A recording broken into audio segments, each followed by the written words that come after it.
oya subizi ko urukundo ngukunda nta cyarusimbuka. Ndafise byo kuvuga ndi kubyumva. Oya ibyo Ariko byihorere. kamubwire ko musaza nyenda muzi ni umugome. Oya nta kintu yanjye.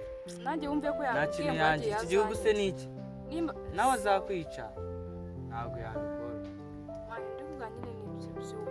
Oya Tumve nyine ubu. ibyo tubyihorera ahubwo.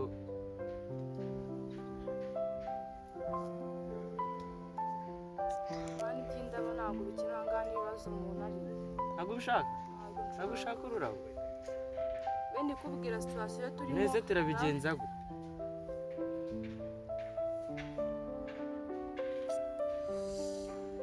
Njyewe mbwira nareba ukuntu tubigenza. Uri kunkatira? Kamubwiye nawe urabizi ko mukunda. Ariko nyine Oya njyewe mbwira nareba niba uri kunkatira. Umwangisha mukuru wa